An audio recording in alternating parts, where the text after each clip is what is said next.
The glass shattered first, not loudly, not dramatically, just a sharp, ugly crack that sliced through the low murmur of polite conversation, followed by silence so sudden it felt physical. Every head in the room turned toward the sound. A champagne flute lay broken near the edge of the ballroom floor, clear liquid spreading like a stain no one wanted to claim. At the center of that silence stood a man no one had been looking at until now. Michael Reynolds did not move. He stood near the side entrance of the ballroom at the Harborview Civic Center, a place built in the 1970s and renovated just enough to look respectable without ever feeling warm. The ceiling lights were too bright. The walls were the wrong shade of beige. Everything smelled faintly of lemon cleaner and old money. A string quartet froze mid-note. A waiter's hand hovered in the air tray, tilted breath held. Sir, a woman's voice cut through the quiet.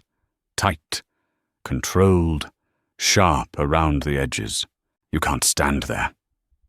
The voice belonged to Karen Holt, the event director. Early 50s, navy blazer. Clipboard pressed flat against her chest like armor. Her jaw was clenched, lips pulled thin eyes, already apologizing to the room, even as they accused the man in front of her.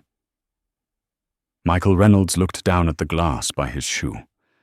One drop of champagne had splashed onto his leather loafer. He noticed the detail the way some people notice a bruise later after the pain arrives. He lifted his gaze slowly. I wasn't standing, he said. His voice was calm, low, almost gentle. I was waiting for what Karen didn't ask. She already knew what she assumed. She took a half step closer, lowering her voice the way people do when they believe discretion makes cruelty acceptable. This entrance is reserved for speakers and board members. Guests enter through the main doors. Around them, people leaned subtly. Neck muscles tightened, eyes narrowed. No one wanted to miss whatever this was becoming. At the far end of the room, Richard Thompson paused mid-laugh, one hand resting on the back of his wife Elaine's chair. He squinted, trying to place the man by the door. Couldn't, which annoyed him more than it should have. Michael felt the room before he fully saw it. He felt the weight of attention settle on his shoulders, the old familiar heat behind the ribs, the instinct to explain, to justify. He ignored it. I am a guest, he said, and I was directed here. Karen's smile flickered, just for a moment. Then it reset, brighter, tighter, more professional. So we're running a tight program tonight. If you'll just step outside, we can sort this out without disrupting everyone. Disrupting everyone. The words landed heavier than intended. A man near the bar shifted his stance, glass clinking softly against ice. Someone near the front whispered, "What's going on?" Another whispered back, "I think he wandered in." Michael heard all of it. He always did. He glanced past Karen into the ballroom. White tablecloths, blue and silver centerpieces, printed programs laid neatly at each place, setting thick paper-expensive font. On the stage, a banner read, "Community Futures Scholarship Gala." Below it, smaller text, "Honoring Service." Honoring legacy, honoring leadership, leadership. The word sat strangely in his chest. A memory surfaced without permission. A different room, a different doorway.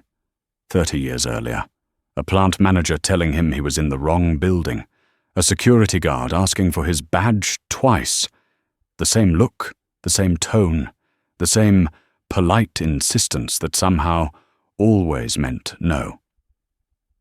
Karen followed his gaze and misunderstood it completely. She exhaled through her nose, impatience sharpening her posture. "Sir, please." Behind her, Elaine Thompson leaned toward her husband, voice barely audible but sharp with irritation.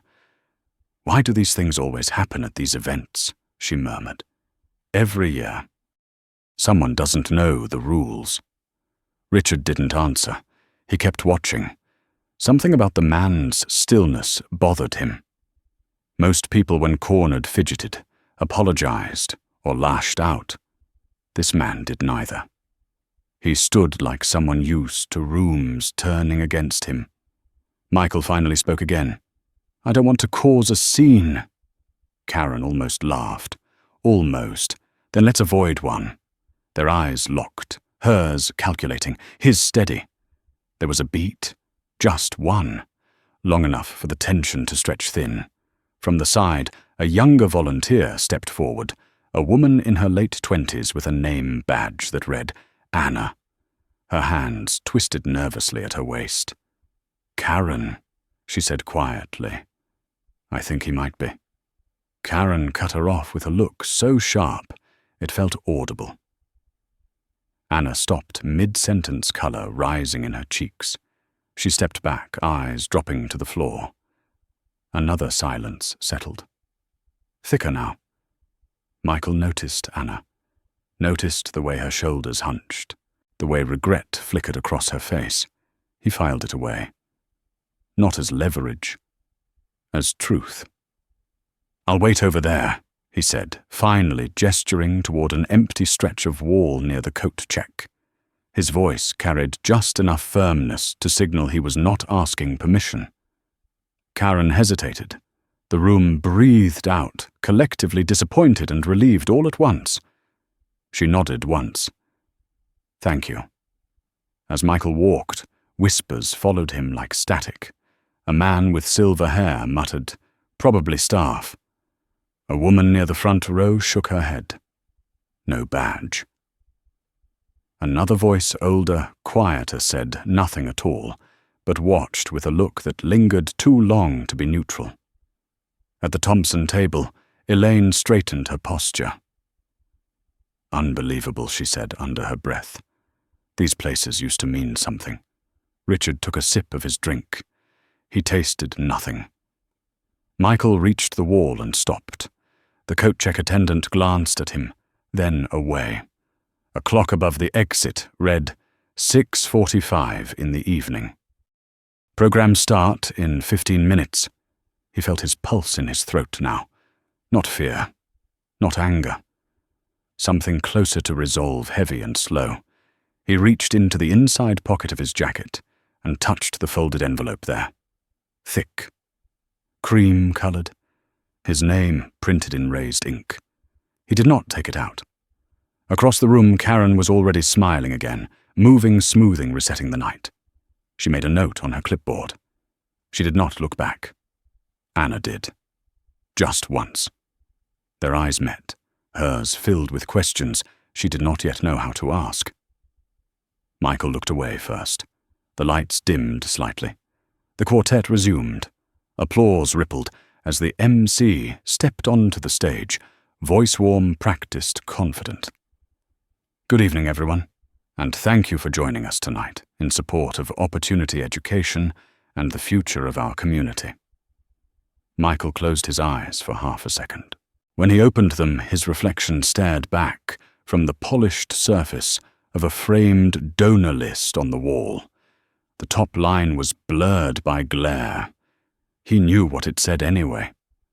Outside, beyond the glass doors, the harbor lights flickered on, steady and patient, indifferent to who was allowed inside and who was told to wait. For now, he waited. No one noticed the door's lock. Not at first. The sound was soft, a muted click swallowed by applause as the MC finished his opening remarks. But Michael Reynolds noticed. He always noticed the small things. The way the security guard shifted his weight closer to the exit. The way the red indicator light above the door flicked on, then steadied. Fire code protocol, someone would later say. Standard procedure during a seated program. No re-entry until the first break. Michael exhaled slowly. He was inside now. Officially. Unofficially, he was still outside everything that mattered.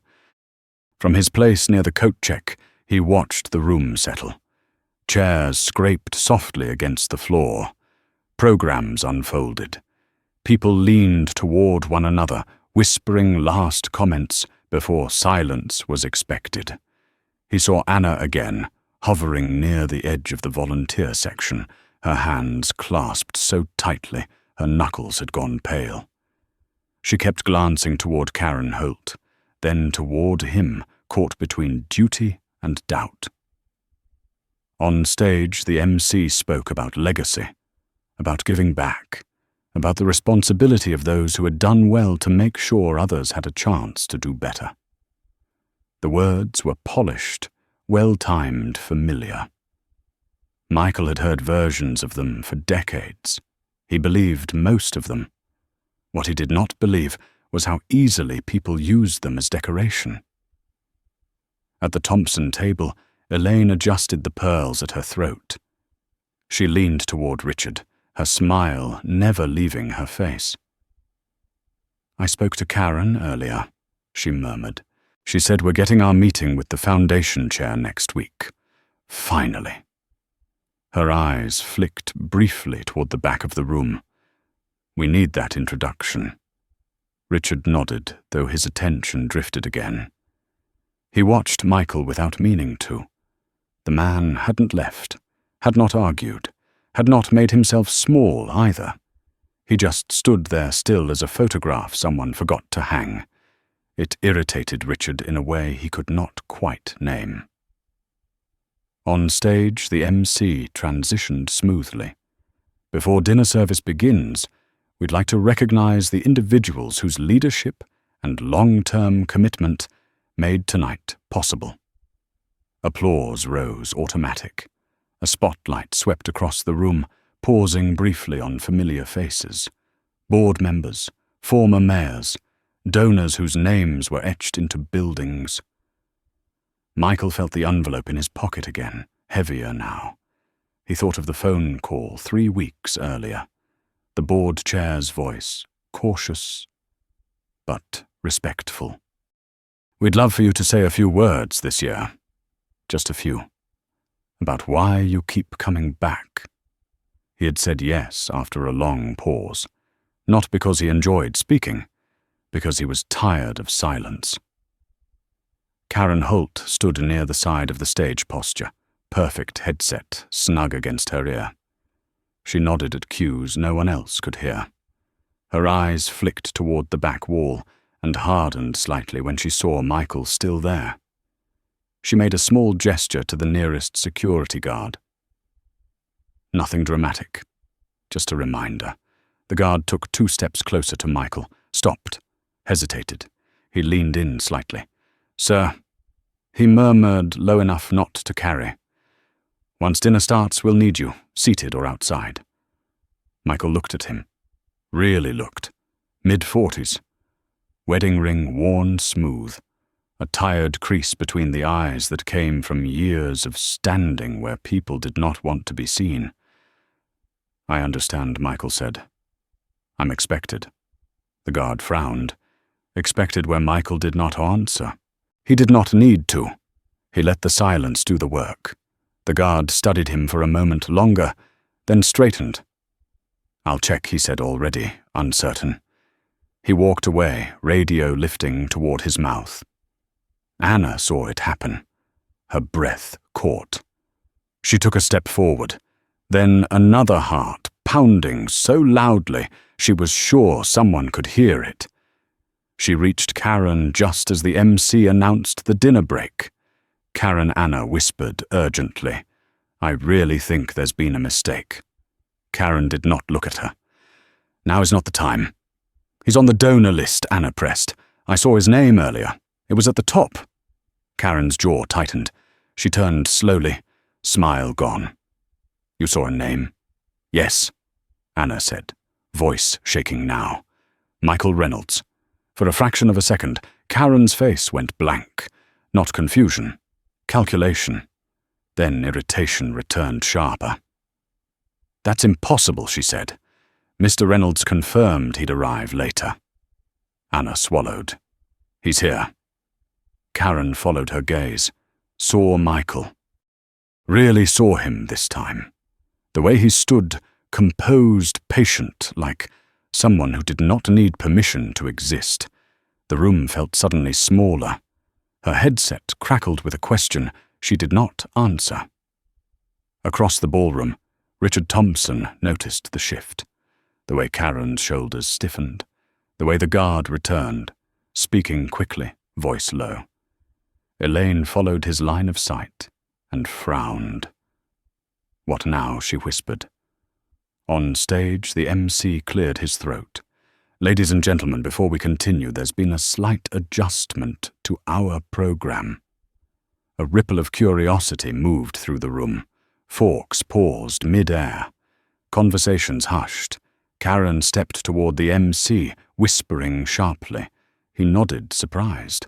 Of course, he said aloud, "We're honored to welcome someone who has supported this organization quietly for many years." Michael closed his eyes, just for a moment. Not relief, not triumph. Readiness. The spotlight swung again. This time it did not land where expected. It stopped at the back of the room. On him. A collective intake of breath followed. Whispers surged. Elaine's hand froze around her glass. Richard's mouth went dry. The MC continued, voice steady, though his eyes flicked briefly toward Karen for reassurance. "Please welcome Michael Reynolds." Applause started unevenly, confused, then stronger as recognition spread not of a face, but of a name. People stood, some slowly, some all at once. Chairs scraped back. The sound filled the room. Michael stepped forward. He walked past the coat check, past the stunned guard, past Anna, who looked at him with something like awe and apology tangled together. He felt every eye, every judgment reconsidered, every assumption unraveling. At the Thompson table, Elaine stood too late, hands trembling. Richard remained seated, his mind racing backward through every comment, every look, every quiet dismissal. He realized too late that the man he could not place had never needed to be placed at all. Michael reached the stage. He did not hurry. He did not smile. He took the steps one by one, grounded, deliberate. When he turned to face the room, the applause faltered, then faded. He rested his hands on the podium, looked out over the sea of faces, some relieved, some ashamed, some still defensive. "I wasn't planning to start here," he said. His voice carried without effort. Calm, clear, but life has a way of rearranging the order of things. A murmur moved through the crowd. Karen stood rigid at the side, her clipboard forgotten. Michael's gaze drifted briefly to the back of the room where he had been told to wait. Then back to the audience. Tonight, he continued, is about opportunity, about who gets it, and who decides. He paused. Let the silence stretch. He saw Anna lower her head, saw Richard grip the edge of the table, saw Elaine swallow hard, and before dinner, Michael said softly, "I think we need to talk about what happens when we mistake familiarity for belonging." The room held its breath. The silence after his last sentence was heavier than applause had ever been. Michael Reynolds did not raise his voice. He didn't need to. The room leaned toward him without realizing it. He felt the collective weight of people who had spent their lives being certain of their place, suddenly unsure where they stood. "I've been coming to this gala for 23 years, he said. Sometimes as a donor, sometimes as a board member, sometimes quietly sitting in the back listening. I stopped speaking here a long time ago because I believed the work mattered more than the words." He paused, fingers resting lightly on the podium. "Tonight reminded me why silence can be expensive." Karen Holt felt heat crawl up her neck. She stared straight ahead, eyes fixed on nothing. In her earpiece, someone whispered, asking if this was on the program. She didn't answer. She knew the answer wouldn't help. Michael's eyes moved across the room, not accusatory, not searching for a villain, just observing. This organization was built to open doors, he continued. Not just financial ones, human ones. And yet less than an hour ago, I was asked to wait by a wall like an inconvenience. A ripple of discomfort passed through the audience. A man in the front row shifted, clearing his throat. That moment wasn't about me. It was about how easily we decide who belongs before we ask who someone is. Elaine Thompson's chest tightened. She felt exposed, though her name hadn't been spoken. Her mind replayed the way she'd leaned toward Richard, the words she'd chosen so casually.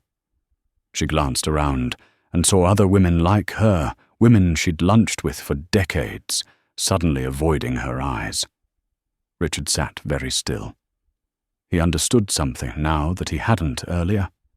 This wasn't a public scolding. This was worse. This was an inventory. Michael continued. I don't say this to embarrass anyone. Embarrassment fades.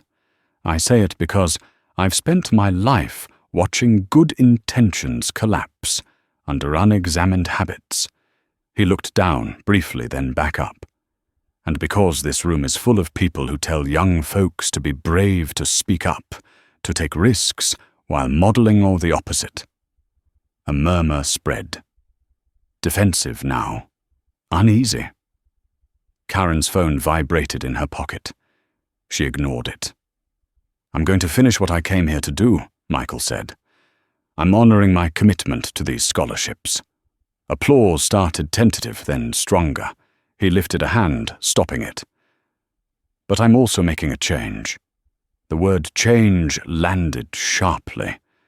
For the first time since this foundation began, he said, my contribution will come with conditions. That did it. Heads lifted, whispers ignited. At the edge of the stage, the foundation chair, Margaret Ellis, stiffened. 72 years old. White hair cut clean. A woman who had survived more political storms than most people in the room combined. She leaned toward the nearest board member, eyes narrowing. Michael met her gaze calmly. Effective tonight, he said, I'm placing my support into an independent trust overseen by educators, not donors. The funds will still flow.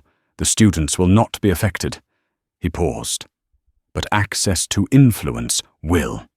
A low hum filled the ballroom. This was no longer a speech. This was structural. Margaret stood slowly, deliberately. The room fell quiet again. Michael, she said, voice measured, practiced. May I? He nodded once. Of course. She stepped onto the stage beside him, taking the microphone. What you're proposing, she said carefully, is a significant departure from how we've operated for decades. Yes, Michael replied without hesitation. That's the point. A few people laughed nervously. Others didn't. Margaret studied him, searching for anger, for ego, for something she could push against. She found none. Only resolve. This will require a vote, she said. It already has one, Michael said. Mine. The room reacted then. Not loudly, not all at once. A collective shift. Some people leaned back, arms crossing. Others leaned forward, interested despite themselves. A donor near the aisle whispered, He can't do that. Someone else whispered back, He just did. At the Thompson table, Richard finally stood. The movement was instinctive defensive. This isn't how partnerships work, he said, his voice carrying more than he intended. Heads turned. Elaine's hand shot out, gripping his sleeve. Too late. Michael looked at him. Not with anger. With recognition. You're right, he said. This isn't a partnership. It's accountability. Richard felt the word hit somewhere behind his sternum. He opened his mouth to respond, then closed it. He had no ground to stand on that wouldn't collapse under scrutiny. Karen Holt felt the room turning, not against Michael, but away from her. She stepped forward, heart pounding. This was a misunderstanding, she said too quickly. Procedural. We were following. Michael raised a hand. I know, he said. That's what makes it dangerous. Silence again. Thick, final. From the back of the room, Anna watched, tears burning her eyes. She hadn't planned to speak tonight. She wasn't supposed to exist in moments like this. And yet she felt something unlock in her chest. Permission, maybe. Or courage. She stepped forward, voice shaking but clear. He tried to explain, she said, earlier. And no one listened. Every eye swung toward her. Karen felt the air leave her lungs. Michael turned, slightly acknowledging Anna with a nod that felt like gratitude. Thank you, he said softly. Margaret Ellis took a breath. Long. Measured. She had built her life navigating moments like this, deciding when to resist and when to adapt. She looked out at the room, at the donors, the students, the volunteers. She saw what was coming, whether she liked it or not. We will convene an emergency session, she said finally. Tonight, to review these changes. Michael inclined his head. I'll be there. The MC hovered at the edge of the stage, forgotten. Dinner was cooling. No one cared. As Michael stepped back from the podium, the applause that followed was different from before. Slower. Deeper. It carried something like relief. Like recognition. He walked past the Thompson table. Richard couldn't meet his eyes. Elaine stared straight ahead, lips pressed tight, the pearls at her throat, suddenly feeling like a collar. Karen watched him go, a cold understanding settling in. This wasn't about a mistake. This was about exposure, and exposure, once it happened, couldn't be undone. Near the exit, the security guard from earlier shifted aside, instinctively opening space without being asked. Michael passed him their eyes, meeting briefly. The guard nodded, once a small human acknowledgement. Michael returned it. In a side conference room, the board began to gather voices, low urgent. Outside, the harbour lights blinked steadily, indifferent as ever. Michael paused before entering the room. He felt the weight of the night finally settle in his bones. Not exhaustion. Purpose. He knew this was only the beginning. Change never arrived cleanly. It arrived with resistance, with loss, with people who believed they were entitled to things that were never promised. He straightened his jacket and stepped inside. Behind him, the doors closed softly, sealing off a chapter that would not be reopened. The meeting room smelled like stale coffee and polished wood. It was smaller than the ballroom windowless, designed for efficiency rather than comfort. A long oval table dominated the space, its surface scarred by decades of elbows, arguments, and decisions people pretended were unanimous. The door closed behind Michael Reynolds with a soft, final sound that carried more weight than any gavel. Margaret Ellis took the seat at the head of the table without ceremony. She did not ask permission. She never had to. Around her board, members settled in with varying degrees of resistance, masked as composure. Jackets came off. Glasses were cleaned. Phones were silenced, though a few remained face down, vibrating faintly like restrained nerves. Karen Holt stood near the wall, arms folded tightly across her chest.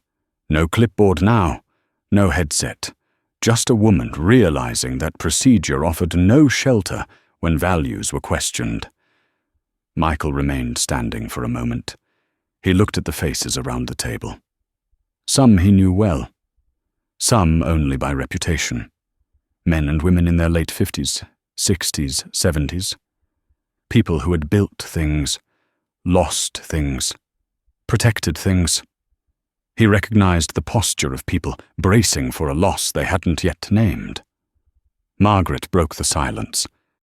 "You understand," she said evenly, "that what you're proposing alters the Foundation's governance in a fundamental way." "Yes," Michael replied. "That's why I waited until now." A man to Margaret's right, Leonard Price, former real estate developer, shifted in his chair. "You waited until you were publicly challenged," he said, unable to keep the edge from his voice. "That's different." Michael met his gaze. "I waited until the system showed me exactly how it protects itself." A murmur followed. Leonard flushed. "Are you saying we did this deliberately?" "I'm saying intent matters less than impact," Michael said, "especially when patterns repeat." Karen's breath caught. She felt every word like a finger pressed to a bruise she hadn't admitted was there. Margaret leaned back, slightly studying Michael with a look sharpened by decades of negotiation. "You're asking us to relinquish donor oversight," she said. "That's not a small thing." "I'm asking you to relinquish unchecked influence," Michael corrected. "There's a difference." Across the table, a woman named Susan Caldwell spoke for the first time. Early 70s, former school superintendent. Her voice was calm, measured. "He's not wrong," she said quietly. Heads turned toward her. "We've all seen how decisions get made in practice, not just on paper." Leonard scoffed. "Are we really going to pretend this is about policy and not personal offense?" Michael did not answer immediately. He let the question sit, let the discomfort spread. Then he said, "If this were personal, I would have left tonight. I would have taken my support elsewhere. I didn't. That should tell you something." Silence again, the kind that recalibrated power. Margaret folded her hands on the table. "What exactly are your conditions?" Michael took a breath. Slow, controlled, an independent oversight council composed of educators, former scholarship recipients, and community advocates. No donor seats.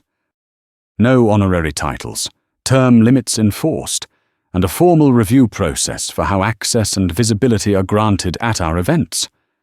Karen felt her stomach drop. Visibility. The word echoed. Leonard laughed once sharply. "You're dismantling tradition." Michael nodded. "Tradition is not the same as integrity." Margaret closed her eyes briefly, then opened them. "This foundation has survived wars, recessions, political shifts. It did that by adapting," she said. "But adaptation requires trust." Michael's voice softened, not weakened. "Then trust the people this mission claims to serve." The room breathed. Susan nodded slowly. Another board member, quiet until now, murmured agreement. A fissure formed, subtle, irreversible. Karen stepped forward before she could stop herself. "I followed protocol," she said, voice tight. "Every decision I made tonight was based on standard procedure." Michael turned to her fully. The room went still. "I believe you," he said. Karen blinked, unprepared for that. "That's what concerns me." Her defenses crumbled. "What do you want from me?" she asked, too sharply, fear bleeding through. Michael considered her for a moment. "Awareness," he said. "And accountability. Not punishment. Growth." Margaret cleared her throat. "Karen," she said gently, "we'll address internal conduct separately." Karen nodded, shame burning behind her eyes. She had built her career on control. Tonight had exposed how fragile that control really was. At the far end of the table, a phone buzzed. Leonard glanced down, then froze. His face changed. "The press is outside," he said quietly. "Local, at least." Margaret did not flinch. "Of course they are." Michael felt the shift again, the widening circle. This was no longer contained. He had expected that. Change demanded witnesses. "What happens now?" Susan asked. Margaret straightened. "We vote," she said. "Not tonight. Tonight we agree to process." She looked at Michael. "And we do so publicly." Michael inclined his head. "Transparency is the point." Across town, in the dim glow of the ballroom, Richard Thompson sat rigidly in his chair. The gala had resumed in form, but not in spirit. Conversations were quieter now, more careful. He could feel eyes flick toward him, then away. He didn't know what had been said in that room, but he knew something had shifted. The world he understood was rearranging itself without asking permission. Elaine whispered, "We should leave." Richard didn't move. He stared at the stage, empty now, and felt a hollow open in his chest. For the first time in decades, he wasn't sure where he stood. Back in the meeting room, Michael gathered his jacket. The board members rose slowly, some avoiding his eyes, others holding them with a respect that hadn't existed an hour earlier. Margaret extended her hand. "You've forced a reckoning," she said. "That carries consequences." Michael shook her hand. "So does ignoring one." As he stepped back into the hallway, the noise of the event washed over him again. Clinking glasses, polite laughter, the sound of a system trying to pretend it hadn't been challenged. He walked past Anna, who stood near the volunteer table, eyes red but steady. She smiled at him, small and sincere. "Thank you," she said. He nodded. "Keep speaking," he replied, "even when your voice shakes." Outside the doors opened. Cool night air rushed in, carrying the scent of salt and diesel from the harbour. Camera lights flared. Reporters called his name. Michael paused on the threshold, feeling the weight of what had begun settle fully into place. He stepped forward anyway. Behind him, the lights of the ballroom glowed against the dark, beautiful and brittle. Ahead of him, the questions waited.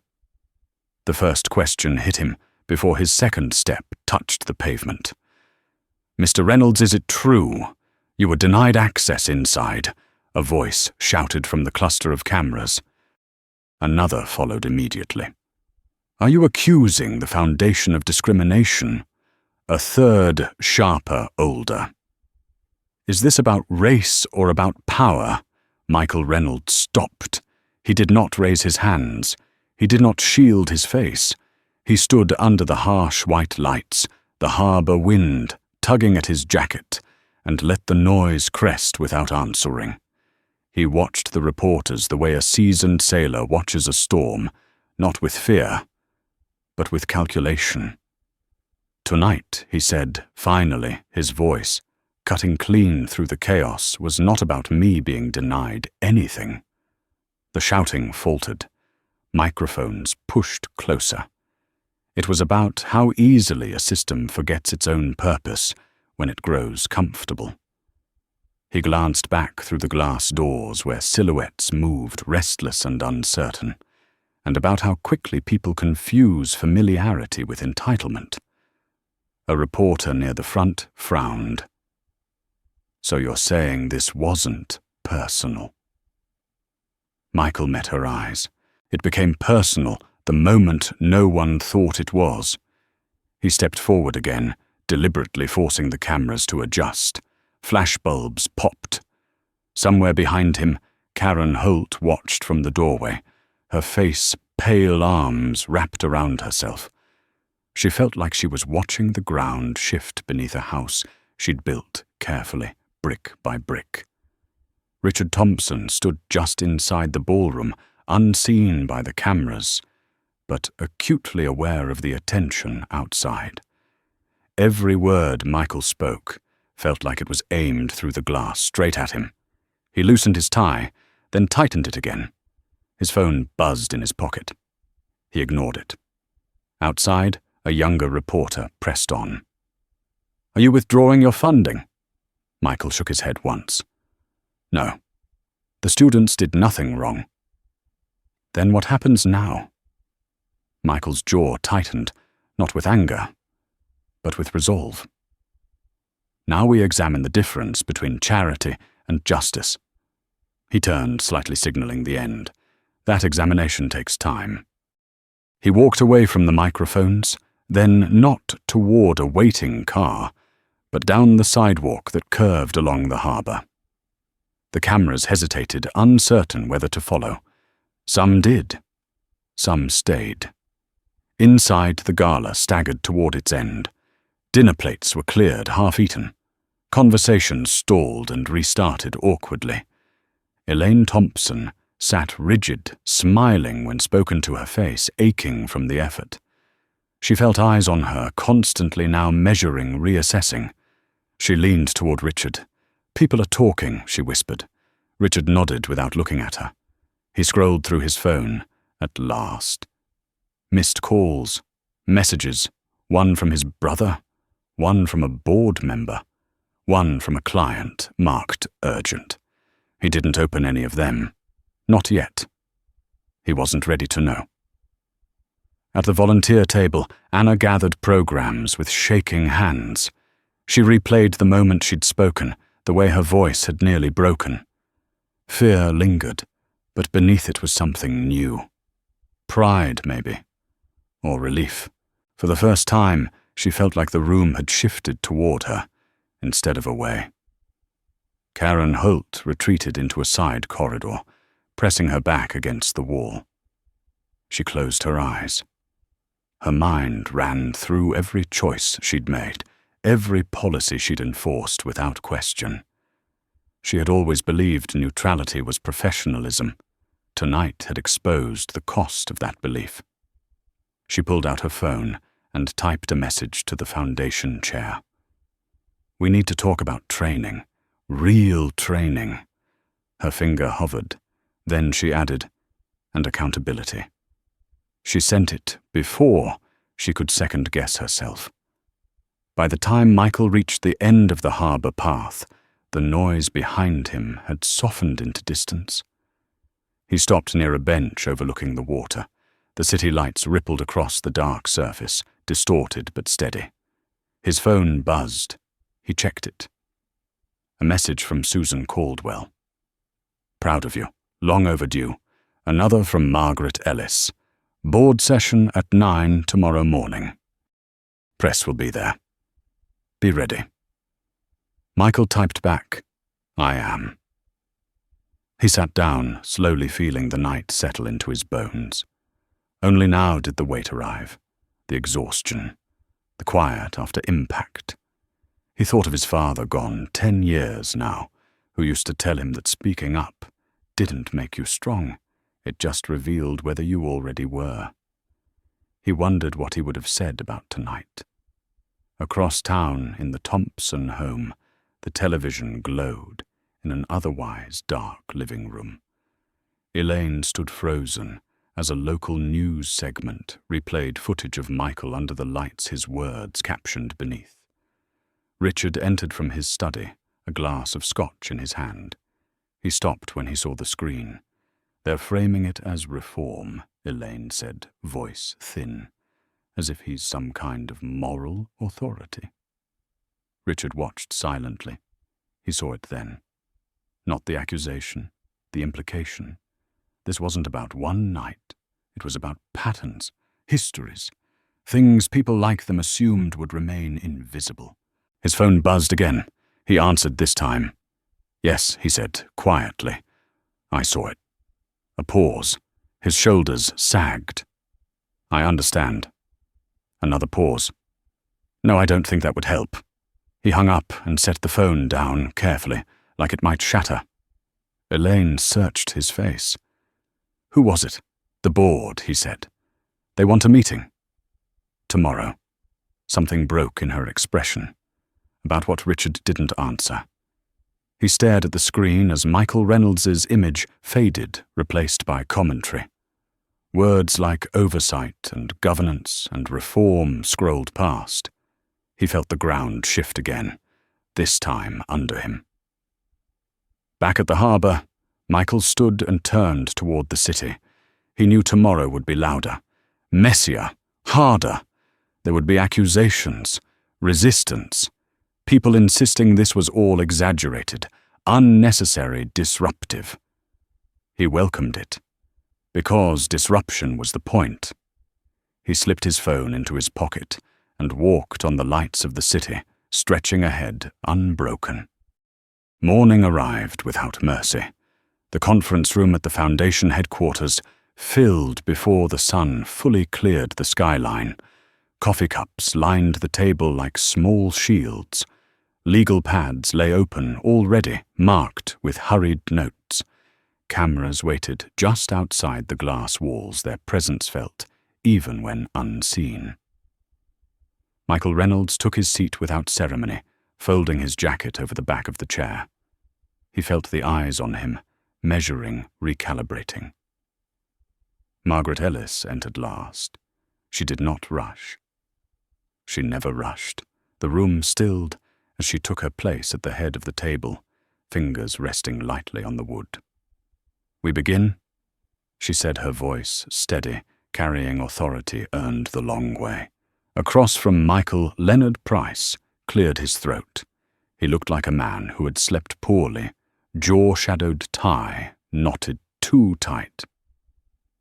"Before this turns into theatre," he said, "I want it on record that what happened last night was an operational failure, not a moral indictment."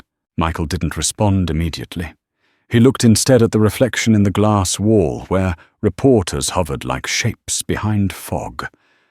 "Operational failures become moral ones," he said finally, "when they repeat without correction." Susan Caldwell nodded, once slow and deliberate. "He's right," she said. "We've excused too much under the banner of tradition." Leonard bristled. "Tradition built this institution, and it can bury it," Susan replied calmly. "If we let it." Margaret raised a hand. "Enough!" She turned to Michael. "You asked for transparency. You have it. Speak." Michael leaned forward, palms flat on the table. "This isn't about last night," he said. "It's about what last night exposed, about who gets access, who gets grace, and who gets questioned." He glanced around.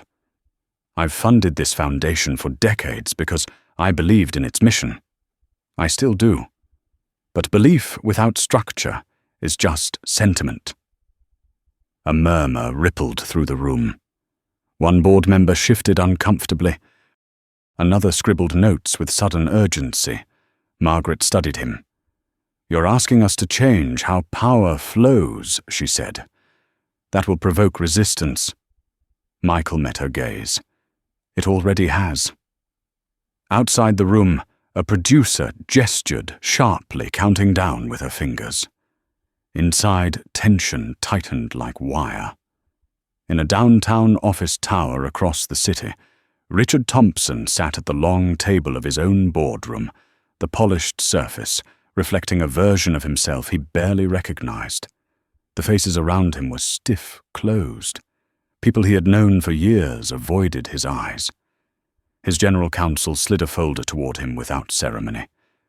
"We've received inquiries," she said, "from partners, from donors, from advocacy groups." She paused. "And from the foundation." Richard's mouth went dry. "About what?" "About governance," she replied, "and culture." Elaine sat at home, watching the news cycle turn again. Michael Reynolds's face appeared beside words like oversight and accountability. She muted the television, the silence roaring in her ears. Her phone buzzed. Messages from friends arrived, cautious, distant. "We saw the coverage. Hope you're okay." She stared at the screen, fingers trembling, unsure what okay even meant now. Back at the foundation, Karen Holt sat along the wall, no longer invisible, no longer protected by procedure. When Margaret invited her to speak, Karen stood hands clasped tightly. "I want to say," she began, voice unsteady, "that I followed policy." But I also see now that policy can become a shield.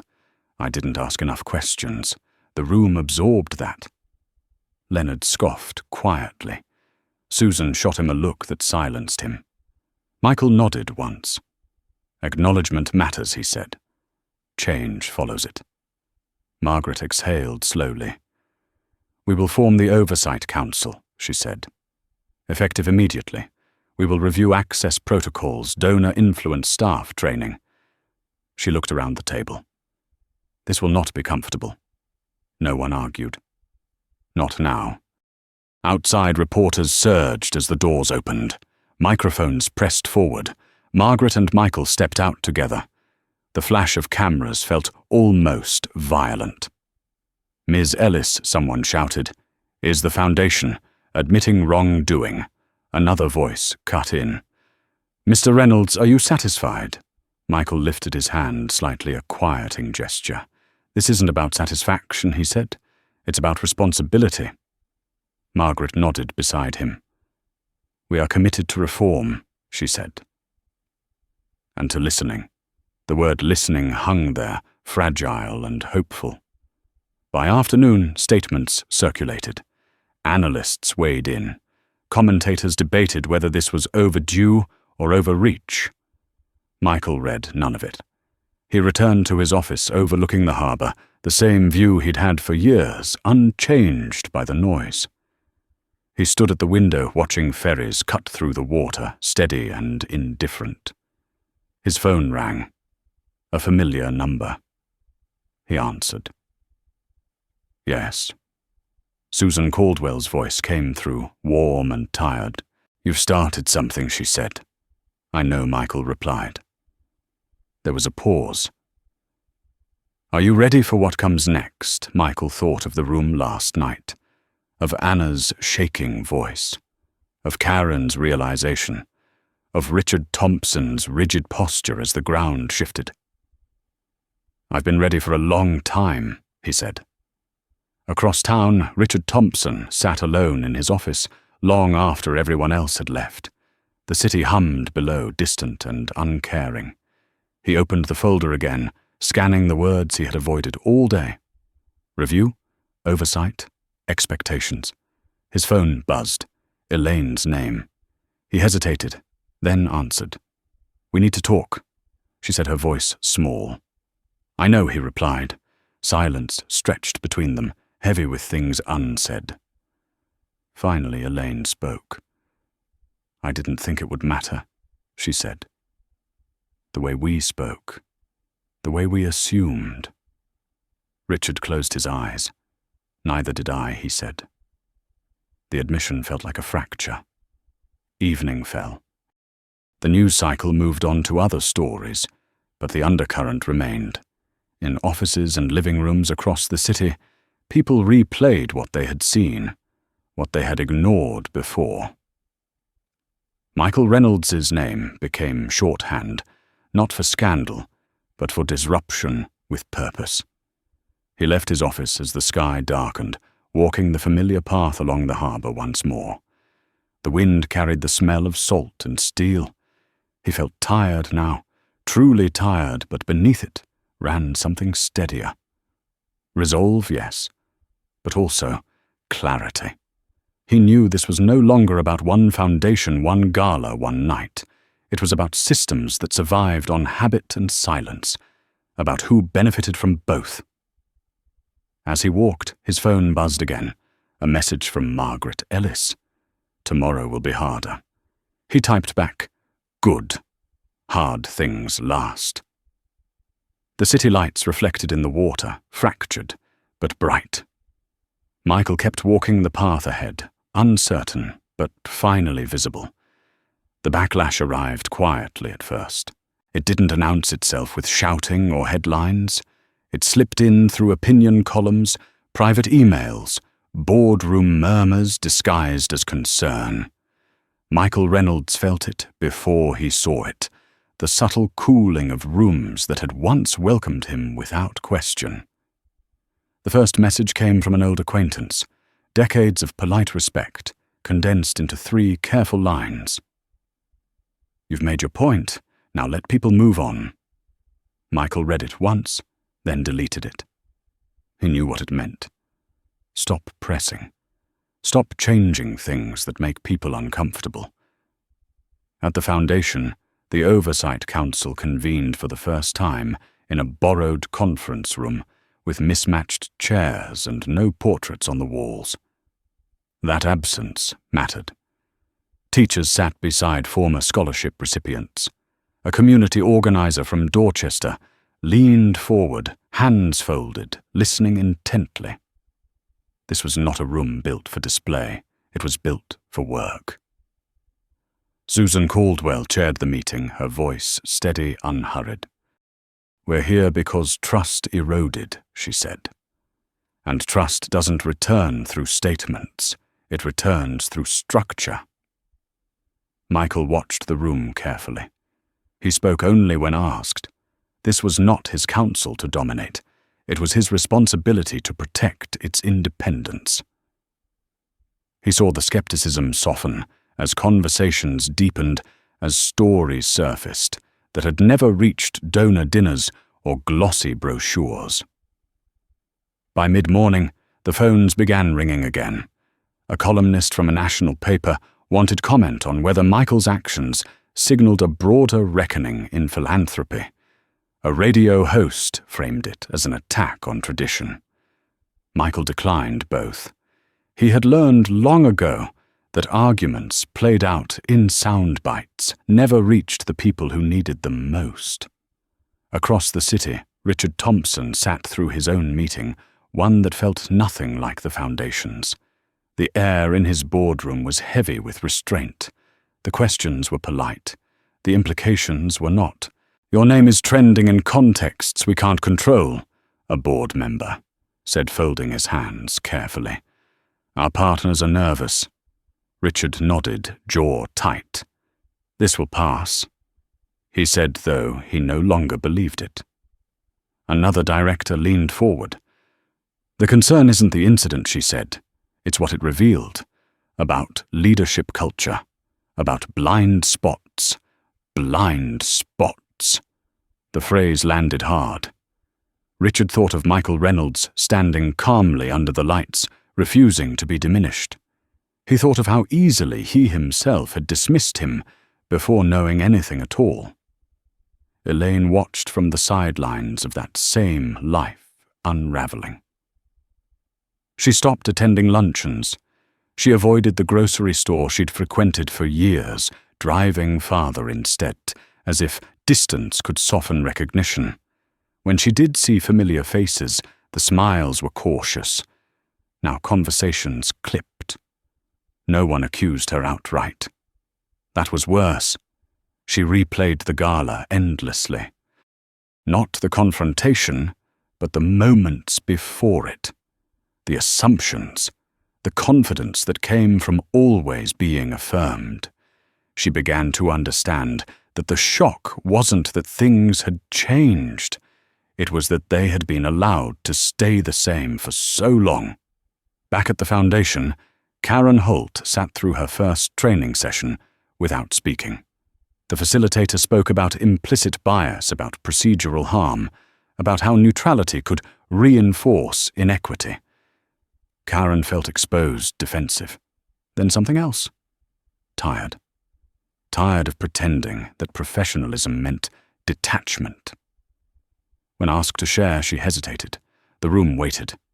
Finally, she spoke. "I thought fairness meant treating everyone the same," she said. "I didn't realize how often that just meant protecting what already existed." No one interrupted her. That too mattered. Michael spent that afternoon alone in his office, reading letters that would never be published. Former recipients wrote about being asked to prove they belonged, about doors opened just enough to remind them they could still be closed. A retired teacher thanked him for reminding her why she'd entered the profession in the first place. A young man wrote only 2 sentences. "I didn't think anyone like you would notice." "You did." Michael leaned back, eyes closing briefly. The weight of it pressed against his ribs, not crushing but insistent. This was larger than him now, larger than the foundation, larger even than the backlash. That evening he attended a small gathering at a community center unannounced. Folding chairs, fluorescent lights, a room full of people who didn't care about donor hierarchies or board politics. They cared about after-school programs and safe buses home. When he introduced himself, a woman in the front row squinted, then smiled faintly. "You're the man from the news," she said. Michael nodded. "Sometimes," he replied. They laughed softly. The tension eased. He spoke briefly, then listened far longer. Stories spilled out. Frustrations, hopes, the gap between rhetoric and reality made visible in ways no gala ever could. When he left, the night air felt cooler, cleaner. His phone buzzed as he walked. A message from Margaret Ellis. "We're losing donors, some quietly, some loudly." He stopped walking, fingers tightening around the phone. He typed back. That was always a risk. A pause. Then another message. "I think it's worth it." Michael smiled just slightly. The backlash sharpened the next day. Editorials questioned his motives. Was this about control disguised as conscience? Was he dismantling institutions that had done good work? Michael read one article all the way through, then closed the browser. He knew the pattern. When power shifted those accustomed to it, called the movement destabilization. He received a call from Susan Caldwell late that afternoon. "They're trying to slow us down," she said. "Procedural delays. Calls for audits." Michael leaned against his desk, gaze drifting to the water beyond the glass. "That's expected," he said. "Progress invites obstruction. And if they succeed, then we adapt," he replied. "We don't retreat." Across town, Richard Thompson sat in his car long after leaving the office, hands resting on the steering wheel, engine off. The city moved around him. He thought of calling Michael Reynolds. The idea lodged in his chest, heavy and unwelcome. Pride pushed back. Fear followed. He didn't call. That night, Michael returned home to a quiet house. He poured a glass of water, sat at the kitchen table, and finally let the exhaustion settle fully. His reflection stared back from the dark window. Older, steadier, marked by the weight of decisions that could not be undone. He thought of something his mother used to say when he was young, whenever he complained about unfairness. "Don't ask if it's hard," she'd say. "Ask if it's right." The backlash would continue. He knew that. So would the work. One did not cancel out the other.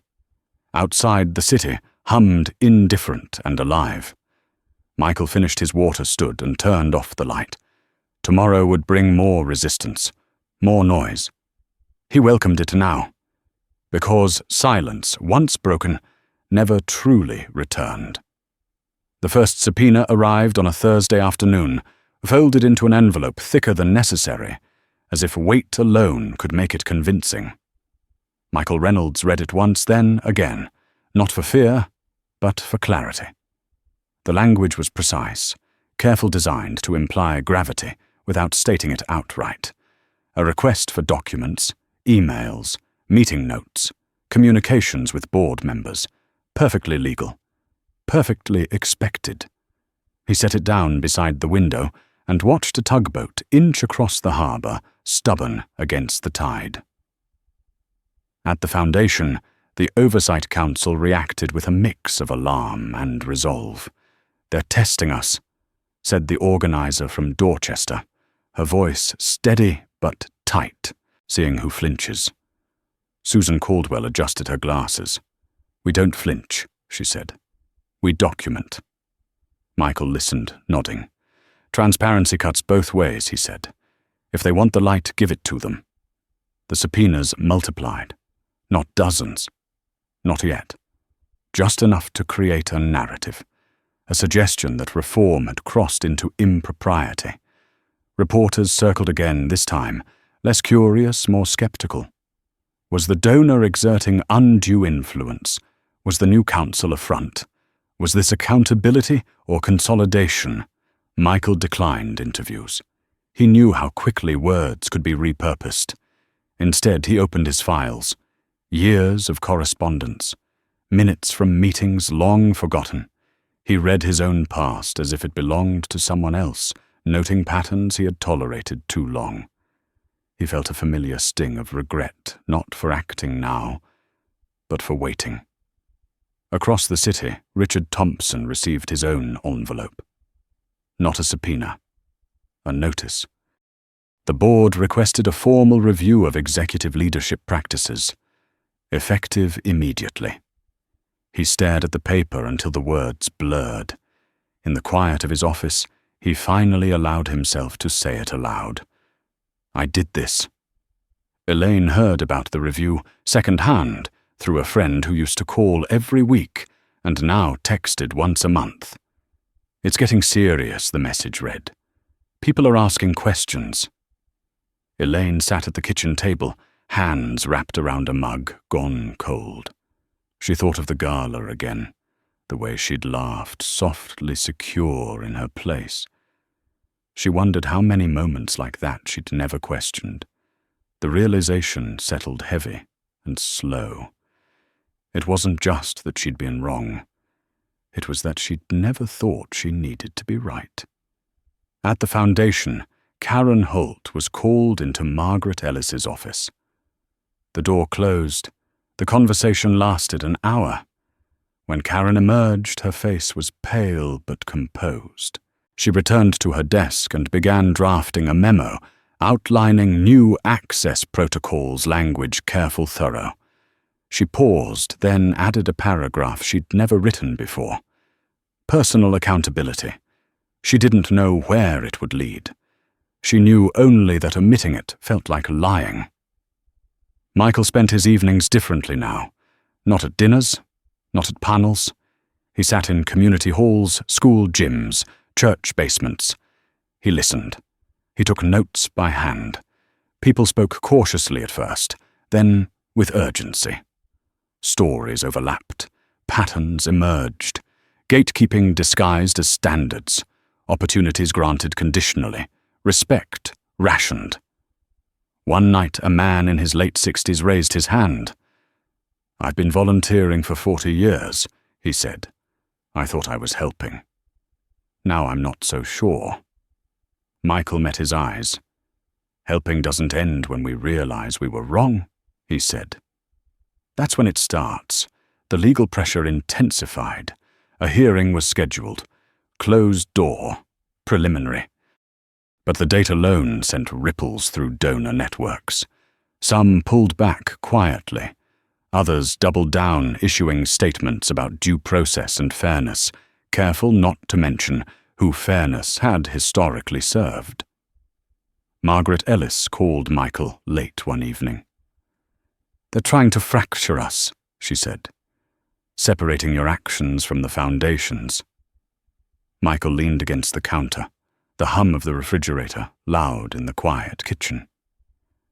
Then we refused to separate, he said. This was never about me. And if it costs us, Michael thought of the letters he'd read, of the young man who'd written 2 sentences, of the retired teacher, of Anna's trembling voice that first night. Then it costs us, he said, but we don't sell it back. At the hearing, the room was small and windowless, like so many rooms where decisions with long shadows were made. Lawyers spoke carefully. Questions were framed, politely sharp underneath. Michael answered only what was asked. No more, no less. He did not argue. He did not apologize. He let the record speak. Outside, a handful of cameras waited. Inside, the weight accumulated. When it ended, Michael stepped into the hallway and felt it, then the exhaustion that went beyond physical. He closed his eyes, briefly, pressing his fingers to the bridge of his nose. This was the cost, not of reform, but of resisting the urge to simplify it. That night he returned to the harbour path.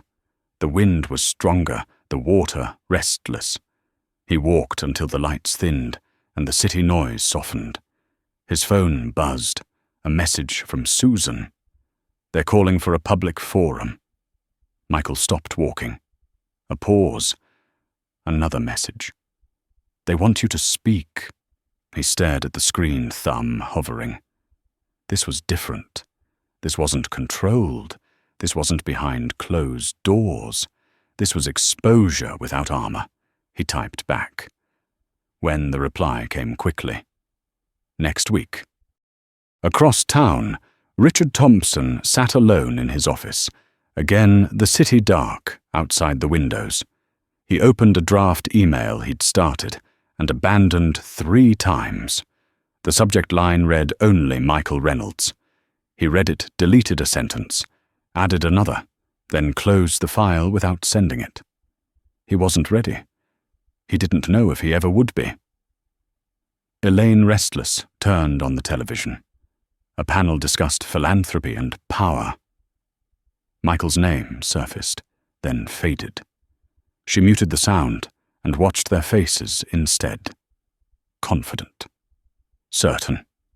She wondered how long certainty lasted before it cracked.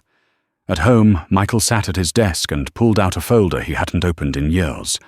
Old notes, early proposals, ideas that had once felt too ambitious. He flipped through them slowly. Systems, not gestures. Structure over sentiment. The words felt newly urgent. He looked at the calendar. The forum loomed. The hearing's implications lingered. The backlash continued, quieter now, but no less determined.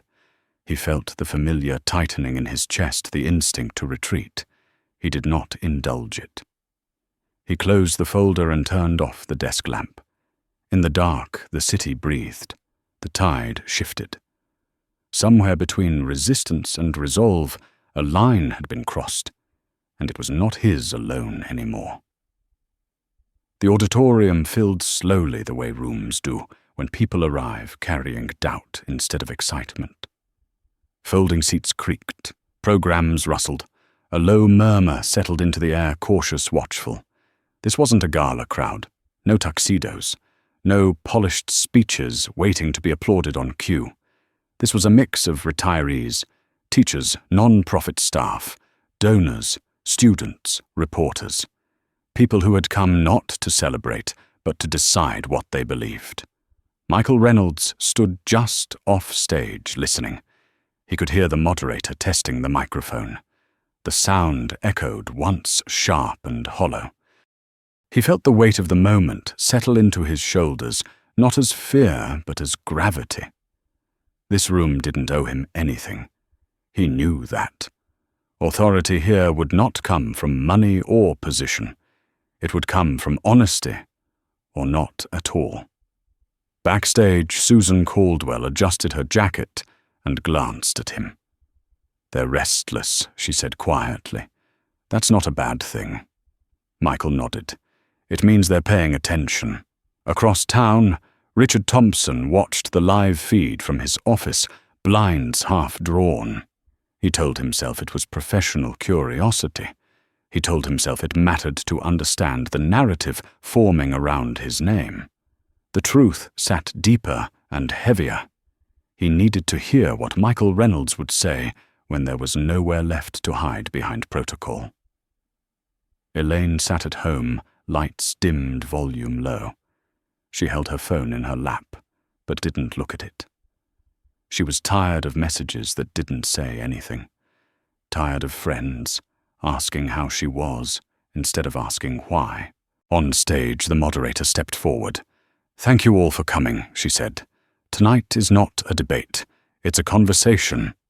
A pause. Mr. Reynolds asked that it be public. A ripple moved through the audience. Michael stepped into the light. There was no applause, just attention. He walked to the center of the stage, set his notes on the podium, then pushed them aside. He looked out at the room, letting the silence stretch long enough to matter. "I've been called a lot of things this week," he said. His voice was steady, unadorned. Reformer, disruptor, idealist, threat. A faint smile flickered, then disappeared. Tonight I want to talk about something simpler. A woman in the third row leaned forward. Someone near the back crossed their arms. A man with a veteran's cap nodded once. I want to talk about comfort, Michael continued. Who gets it?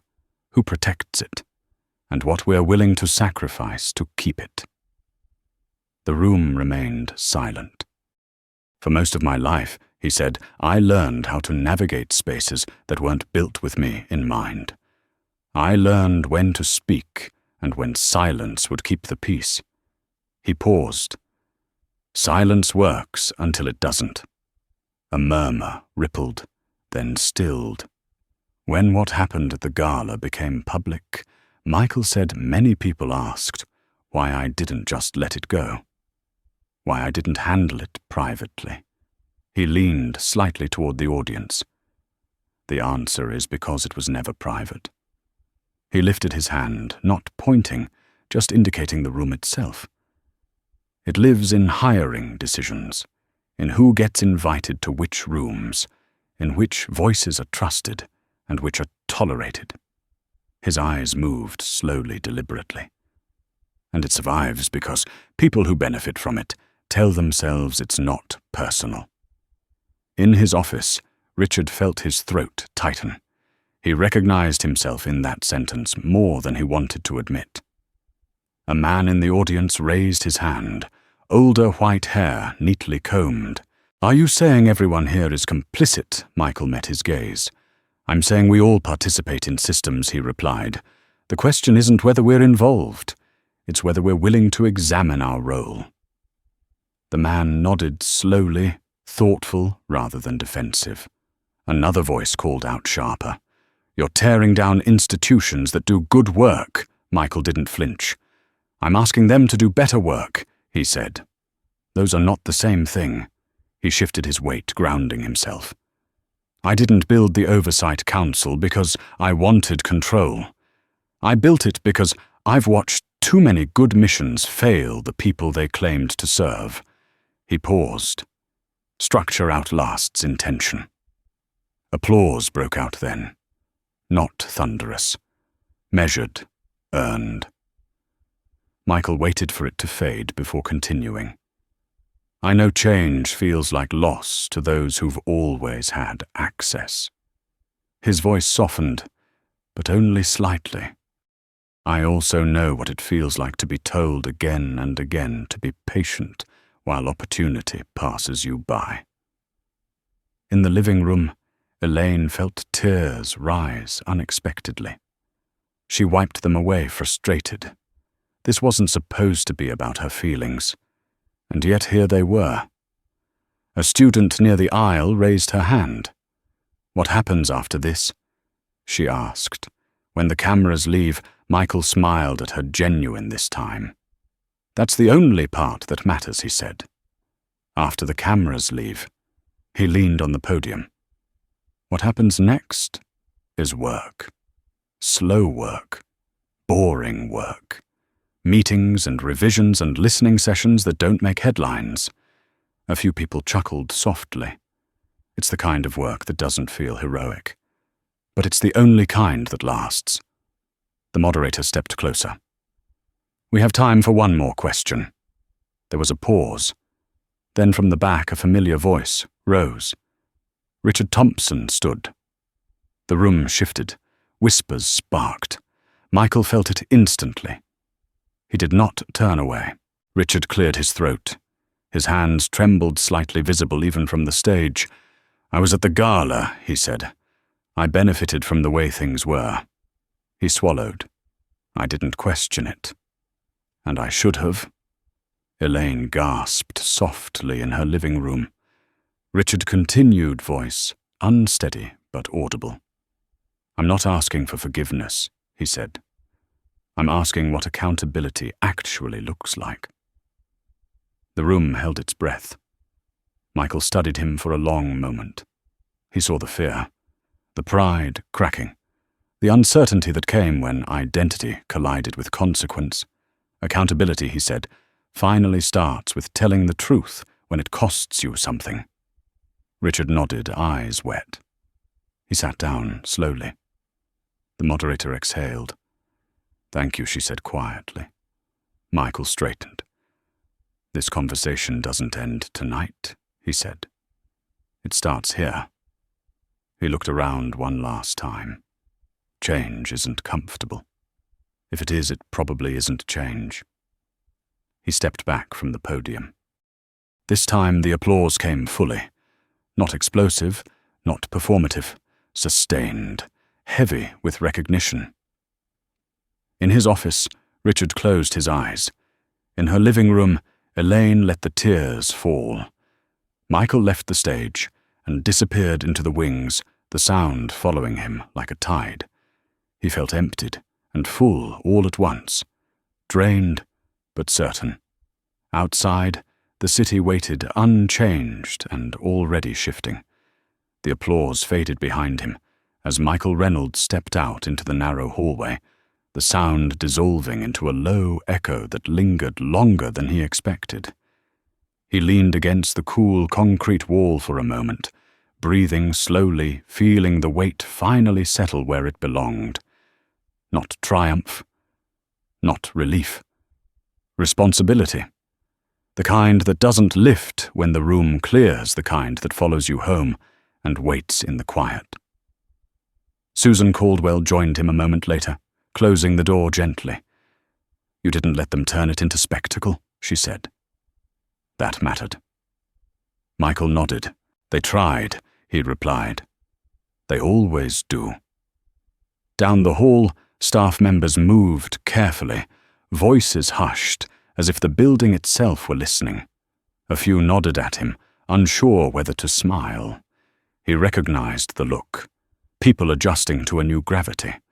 Outside, the night air was cooler than he expected. The city stretched in front of him, windows lit unevenly, some dark, some glowing with late dinners and unfinished conversations.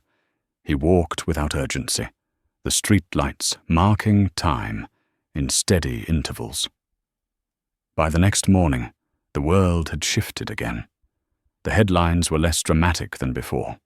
No shouting, no easy villains, just analysis, accountability and philanthropy, governance under review, a new model or a dangerous precedent. Michael read none of it. He sat at his kitchen table with a legal pad writing names by hand. People who had spoken up, people who had stayed silent, people who would need support when the noise moved on. At the foundation, the first formal changes took effect quietly. Titles were adjusted, committees restructured, invitations rewritten. It wasn't cinematic. It was procedural, and it was exactly how lasting change looked. Karen Holt submitted her resignation that afternoon. She didn't dramatize it. She didn't justify it. She wrote one page. She acknowledged harm. She named her failures. She stated plainly that leadership required humility she was still learning. Margaret Ellis accepted it without ceremony and asked her to stay on temporarily to help transition. Karen agreed. Leaving would have been easier. Staying meant facing the work. Richard Thompson returned to his office under a different light. The board meeting that followed the forum was brief and unforgiving. He wasn't removed. Not yet. But authority was curtailed, oversight imposed. Decisions now required consensus, where once they required only confidence. When he drove home that night, the silence in the car felt earned. Elaine watched him from the doorway as he set his keys down more carefully than usual. "I saw the forum," she said. "I know," he replied. They stood there married for decades, suddenly unsure how to speak without rehearsed roles. Finally, Elaine said, "I don't recognize the woman I was that night." Richard nodded. "Neither do I. It wasn't reconciliation. It wasn't redemption. It was a beginning, and both of them understood how rare that was. Weeks passed.